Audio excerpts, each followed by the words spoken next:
تو وہ کہتے تھے کہ یہ پوری اپنی بات کیوں منوانا چاہ رہے ہیں، کچھ ہماری بات ہی مانے۔ تو حضور صلی اللہ علیہ وسلم کو کبھی یہ خیال ہوتا تھا کہ یہود و نصارہ چونکہ اہل کتاب ہے تو ان سے کچھ یعنی قربت ہماری زیادہ ہو۔ اللہ تعالیٰ نے کہا کہ دیکھیے یہ سب قربت جو ہے نا اس سے کوئی فائدہ نہیں ہونے والا، یہ اگر آپ ان سے قربت کریں گے نا تو یہ اس وقت تک آپ سے خوش نہیں ہوں گے جب تک آپ پورے طور پر اس کے مذہب میں نہیں چلے جائیں، اس لیے اس قربت کا کوئی فائدہ نہیں ہے۔ جیسے بہت سارے لوگ اپنے مسلمانوں میں آج کل دیکھتے ہیں نا، کوئی جلوس نکل رہا ہے رام نومی کا تو اس میں پانی پلاتے ہیں اپنی قربت ظاہر کرنے کے لیے، اور کیا نام ہے اس کا، اس پر بھی آتے ہیں وہ ساون میں جو نکلتا ہے قافلہ وہ سب کا، تو اس کی خدمت کرتے ہیں اپنی قربت، کبھی چھٹ کے اس میں جو ہے وہ شریک ہو جاتے ہیں، یہ دکھانے کے لیے کہ ہم بہت رواداری میں ہیں۔ حالانکہ یہ رواداری نہیں ہے، اتنے سے وہ آپ سے کے ساتھ خوش ہونے نہیں جا رہا ہے، وہ تو خوش اس وقت ہوگا جب بالکل آپ پوجا کرنا شروع کر دیں گے۔ یہ بات نبی صلی اللہ علیہ وسلم سے کہی جا رہی ہے کہ آپ کو جو یہ امید ہے نا کہ یہود و نصارہ سے تھوڑا قریب ہوں گے تو وہ اسلام کے قریب ہو، نہیں، وہ تو اس وقت راضی ہوں گے جب آپ پورے طور پر یہودی بن جائے، نصرانی بن جائے، ایسا ممکن نہیں ہے۔ تو اس لیے وہ چکر چھوڑیے، آپ اپنا جو کام ہے کیجیے۔ یہی بات مسلمانوں کو کرنا چاہیے۔ ایک ہے انسانی ہمدردی، اس کی تو رعایت ہے، بلکہ کرنا چاہیے۔ انسانی ہمدردی کا مطلب کہ ہمارا پڑوسی اگر غیر مسلم بھی ہے تو اس کی ہمدردی ہم کو کرنا ہے۔ ہمدردی کرنا کا مطلب بیمار ہو گیا تو مجھے آج کرسی کرنا ہے، بھوکا ہے تو اس کو کھلانا ہے، اور کسی پریشانی میں ہے تو اس کی مدد کر، وہ ایک الگ چیز ہے، یہاں تک تو ٹھیک ہے۔ لیکن یہ ہے کہ آپ چھٹ میں جا کر کے شریک ہو رہے ہیں اور خاص انداز میں آپ اس کا جلوس نکل رہا ہے، آپ اس میں پانی پلا رہے ہیں، تو آنے والی نسل کو آپ شرک سے قریب کر رہے ہیں نا۔ ہم آپ کو اتنے کریں گے کہ بھائی ہم پانی پلا رہے ہیں، اور آنے والی جو ہماری نسل ہے، جو چھوٹے بچے تو دیکھیں گے ہمارے ابا فلاں جو ہے وہ، اس کا مطلب ہے کہ بہت اچھا کام ہے۔ تو جب شرک اچھا ہو گیا اس کی نظر میں تو کل ہو کے کچھ بھی ہو سکتا ہے۔ اس شرک کو جب اچھا سمجھے گا تو اس کو اختیار کرنے سے کوئی روکے گا اس کو؟ بچے کے ذہن میں اگر یہ بات بیٹھ جائے کہ ٹوپی کرتا لگا کر کے بھی فلاں نعرہ لگانے والے کو لوگ پانی پلا رہے ہیں، تو اس کے دل سے تو شرک کی نحوست کم ہو گئی نا، اس لیے یہ ٹھیک نہیں۔ انسانی ہمدردی آپ کیجیے۔ لن ترضى عنك اليهود ولا النصارى، یہود و نصارہ آپ سے ہرگز راضی نہیں ہو سکتے ہیں، حتیٰ تتبع ملتهم، یہاں تک کہ آپ ان کے مذہب کی پیروی نہ کرنے لگے، ان کا جو مذہب ہے اس کے مطابق آپ نہ چلنے لگے۔ قل ان ھدی اللہ ھو الھدی، آپ ان سے صاف ستھرا کہہ دیجئے کہ ہدایت تو اصل اللہ ہی کی ہدایت ہے، اللہ کی جانب سے ہدایت آ رہی ہے وہ اصل ہے۔ تمہارا جو مذہب تھا یہود و نصارہ کا وہ ایک وقت تک کے لیے تھا، وہ ختم ہو گیا، اب جو اللہ کی طرف سے ہدایت آ رہی ہے وہ اصل ہدایت ہے، اس پر چلنا۔ وَلَئِنِ اتَّبَعْتَ أَهْوَاءَهُمْ بَعْدَ الَّذِي جَاءَكَ مِنَ الْعِلْمِ مَا لَكَ مِنَ اللَّهِ مِن وَلِيٍّ وَلَا نَصِيرٍ، اور خدا نہ خواستہ اگر آپ نے ان کے خواہشات کی پیروی کیا، نبی سے کہا جا رہا ہے کہ خدا نہ خواستہ اگر آپ ان کی کوئی بات بھی مان گئے، بعد الذی جاءک من العلم، آپ کے پاس علم کے آ جانے کے بعد، وہی آپ کے پاس آ رہی ہے اللہ کی طرف سے، اس وحی کے آ جانے کے بعد بھی آپ یہود و نصارہ کی کوئی بات مان لیں، ما لک من اللہ من ولی ولا نصیر، تو اللہ کے جانب سے آپ کا کوئی یار و مددگار نہیں ہوگا۔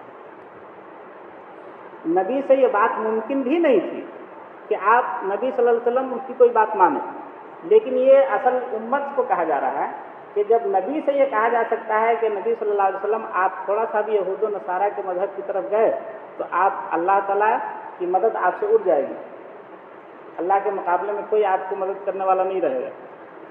تو جب نبی سے ایسا کہا جا رہا ہے جو خدا کا سب سے محبوب بندہ ہوتا ہے، تو ہم اور آپ کو ظاہر سی بات ہے کہ اس سے اصل تو ہم کو اور آپ کو سبق لینا ہے کہ تھوڑا سا بھی اگر شرک کی طرف یا شرک کے عمل کی طرف، شرک افعال کی طرف ہمارا جھکاؤ ہو گیا تو سمجھیے ختم ہو گیا معاملہ۔ اسی لیے تو قرآن میں صاف صاف کہا گیا لکم دینکم ولی دین، تمہارا دین تمہارے لیے، میرا دین میرے لیے۔ دین میں کوئی کمپرومائز نہیں، ہمدردی میں ہے، دین میں کوئی کمپرومائز